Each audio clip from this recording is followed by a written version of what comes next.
Hola a todos, bienvenidos a un nuevo tutorial de MindDW, el software de modelamiento de flujo en 3D desarrollado por Itasca. En este video cubriremos brevemente la interfaz de usuario de MindDW, sus componentes y veremos los diferentes elementos del menú de MindDW. Ahora, cada vez que abrimos MindDW aparece el menú de inicio. En este menú podemos decidir abrir el último proyecto en el que se trabajó, abrir un proyecto existente o crear un nuevo proyecto. En este caso voy a abrir un proyecto existente y voy a elegir el archivo que quiero abrir. Al momento de abrir el proyecto podemos ver la interfaz de usuario de MindDW completa. La interfaz se compone de 4 componentes principales: las opciones del menú, la barra de herramientas, el panel de control y el plano de visualización. El plano de visualización acá al medio es el componente gráfico principal, donde todos los elementos del proyecto se muestran gráficamente para que el usuario interactúe con ellos. El panel de control a este lado es donde el usuario controla los elementos que se encuentran en el plano de visualización. El panel de control se compone de 3 subpaneles: los elementos de visualización, acá arriba, o plot items, donde se enumeran todos los elementos de la escena y se pueden encender o apagar aquí mismo. Aparte de eso tenemos el panel de vista, que permite controlar los ángulos de visualización. Y finalmente el panel de información, que muestra los detalles de los diferentes elementos de la escena, como las coordenadas o propiedades de los elementos. Aquí arriba, en la barra de menú de MindDW, es donde encontramos todas las funciones principales de la interfaz de usuario de MindDW. Mientras que la barra de herramientas, aquí es donde encontramos todas las herramientas necesarias para trabajar con el modelo y analizar sus componentes. Estas herramientas incluyen, por ejemplo, la herramienta de selección o la herramienta de creación de planos. Ahora vamos a ver las opciones del menú con un poco más de detalle. La barra del menú tiene 11 elementos, cada uno de los cuales cumple una función diferente. En primer lugar, vemos el menú de archivo.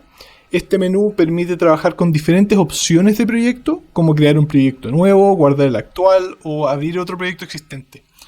Además, en este menú también podemos importar archivos como archivos STL o FIFLO, o exportar la vista actual, por ejemplo, en diferentes formatos de archivo, como una imagen bitmap o un archivo de XF.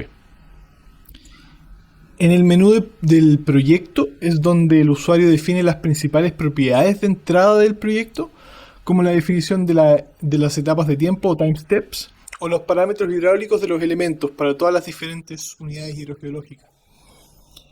El menú de la malla es donde se definen las opciones de malla del modelo. En este menú podemos determinar la cantidad de capas de un modelo y, por ejemplo, las zonas de pinch out que va a tener el modelo. El menú BC significa condiciones de borde. Este menú permite incluir diferentes condiciones de contorno o de borde al modelo, tanto como diferentes elementos de flujo, como ríos o pozos de bombeo. Adicionalmente, podemos también incluir tasas de recarga y evaporación en este menú.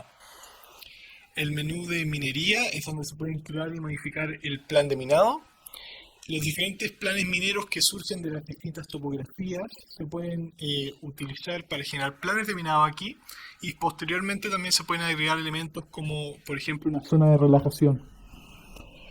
El menú ejecutar hace lo que su nombre indica: permite la creación de un dataset externo que contiene todos los parámetros del modelo que le hemos asignado y permite luego ejecutar el modelo de MindDW. Una vez que el modelo se ha ejecutado, el menú de resultados ofrece diferentes opciones para analizar dichos resultados.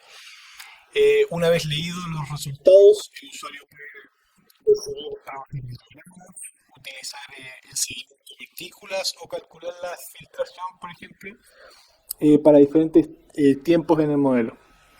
Además, los resultados del modelo se pueden exportar para un periodo de tiempo particular, como por ejemplo presiones de poro, ya sea para el modelo 3D completo o para una sección definida por el usuario.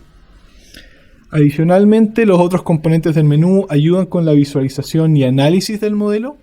El menú de visión permite guardar la escena actual para volver a ella más tarde, mientras que las herramientas y los menús de visualización permiten mostrar o ocultar los componentes de la interfaz de MindDW. Finalmente, en la ventana de ayuda podemos encontrar información de la versión de MindedAudio que estamos utilizando, al igual que la información sobre Itasca o el marco que se está utilizando para crear la interfaz gráfica del programa. Esta revisión del menú de MindedAudio concluye el tutorial de hoy. Suscríbanse al canal para obtener más tutoriales y mantenerse al día con toda la información y software de Itasca. Muchas gracias y adiós.